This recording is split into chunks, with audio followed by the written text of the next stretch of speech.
Hello and welcome back to another Magic the Gathering EDH deck tech idea. Today we are taking a look at my favorite Izzet commander. It is Jhoira, Ageless Innovator, a 2-mana 2/3 with a very useful tap ability. You can tap her to put 2 Ingenuity counters on Jhoira, Ageless Innovator. Then you may put an artifact card with mana value X or less from your hand onto the battlefield, where X is the number of Ingenuity counters on Jhoira. As you can already read from its activated ability, this deck plays around artifacts, and the more counters Jhoira accumulates, the more flexible you become with what you can put into play. Preferably, we want to put Wincons of ours onto the battlefield, like Simulacrum Synthesizer, a 3-mana artifact, and when it enters the battlefield, scry 2. To create a powerful army of constructs, it also has another triggered ability, because whenever another artifact with mana value 3 or greater enters the battlefield under your control, create a 0/0 colorless construct artifact creature token with this creature gets +1/+1 for each artifact you control. This gets out of hand really quickly, as we do play a bunch of artifacts with higher mana value, and due to the fact that we are in blue, we can also protect all of those cards with counterspells. We play Mirrorworks, a 5-mana artifact, and whenever another non-token artifact enters the battlefield under your control, you may pay 2 mana. If you do, create a token that's a copy of that artifact. We'll be able to copy our Wincons, and due to the fact that Jhoira's ability doesn't require any mana, we still stay very flexible with our land base and our available mana to have protection ready. When I've built this deck, I didn't put too many high-cost CMC artifacts into this deck, simply because at some point your opponents will realize how powerful Jhoira can be and will try their best to remove her, and preferably we want to keep our protection for our Wincons. We play Shemiel, the Inner Sun, a 6-mana legendary artifact, and spells you control can't be countered. Furthermore, at the beginning of your end step, discover 5. Discover will provide you extra card advantage, and due to the fact that it is a discover, if you find some of your interaction spells, you can simply decide to put them into your hand. We want to put in Sculpting Steel, a 3-mana artifact, and you may have it enter the battlefield as a copy of any artifact on the battlefield.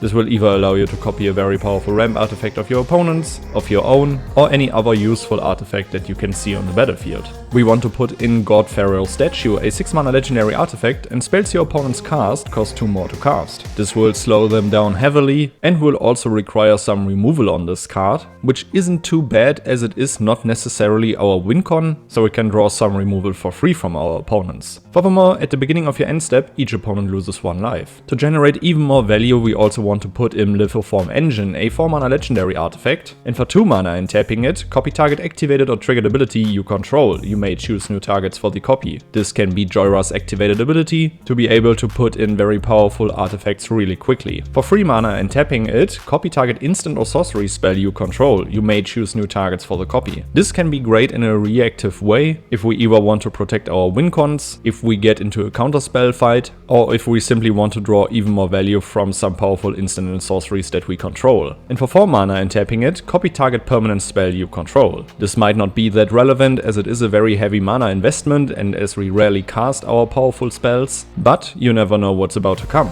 Let's accumulate those counters really quickly. With the activated ability, we want to put in Corridor Monitor, a 2-mana 1/4, which is already a great stat line as a blocker, and when it enters the battlefield, untap target artifact or creature you control. This will allow us to put in Corridor Monitor on turn 3, followed by another CMC 4 or below drop. We also got Vizier of Tumbling Sands in this deck, a 3-mana 1/3, and you can tap it to untap another target permanent, which will most likely be Jhoira, and I like its flexibility because for 2 mana you can cycle it, and when you cycle it, you untap target permanent. A card that must be answered from your opponents is Sting, the Glinting Dagger, a 2-mana legendary artifact equipment, and equipped creature gets +1/+1 and haste. Furthermore, at the beginning of each combat, untap equipped creature. Equipped creature has first strike as long as it's blocking or blocked by a goblin or orc. Another great cantrip that can do a lot of work is Cerulean Wisps, a 1-mana instant, target creature becomes blue until end of turn, untap that creature and you draw a card. And now let's talk about creatures that can win us the game. We play Master Transmuter, a 4-mana artifact creature, and for 1 blue, tapping it and return an artifact you control to its owner's hand, you may put an artifact card from your hand onto the battlefield, and it's a 1/2. I personally do not play too many untap effects to accelerate with Jhoira, which is why I added Master Transmuter simply to be able to also cheat artifacts into play in different ways. We want to put in Wormcoil Engine, a 6-mana 6/6 with Death Touch and Lifelink, and when it dies, create a 3/3 colorless worm artifact creature token with Death Touch and another one with Lifelink. Another card that we want to put in really early is Marvin, Murderous Mimic, a 2 mana 2/2, and it has all activated abilities of creatures you control that don't have the same name as this creature. With 2 Jhoira abilities on the battlefield, your opponents better get their threat assessments right. We play Saheeli, the Sun's Brilliance, a 2 mana 2/2, and for 2 mana and tapping her, create a token that's a copy of another target's creature or artifact you control. Except it's an artifact in addition to its other types, it gains haste and sacrifice it at the beginning of the next end step. Another unblockable Wincon of ours is Kappa Cannoneer, a 6 mana 4/4 with Improvise, Ward 4, and when it or another artifact enters the battlefield under your control, put a 1/1 counter on it and it can't be blocked this turn. To give our creatures evasion, we play Cyberdrive Awakener, a 6 mana 4/4 with flying. Other artifact creatures you control have flying, and when it enters the battlefield until end of turn, each non-creature artifact you control becomes an artifact creature with base power and toughness 4/4. Let's talk about Cardadvantage. We play Canoptech Spider, a 5 mana 4/4 with flying, and whenever another non-token artifact creature or vehicle enters the battlefield under your control, draw a card. I am a big fan of Thopter Spy Network, a 4 mana enchantment, and at the beginning of your upkeep, if you control an artifact, create a 1/1 colorless Thopter artifact creature token with flying, and whenever one or more artifact creatures you control deal combat damage to a player, draw a card. Another Cardadvantage piece that will most likely only cost 1 mana is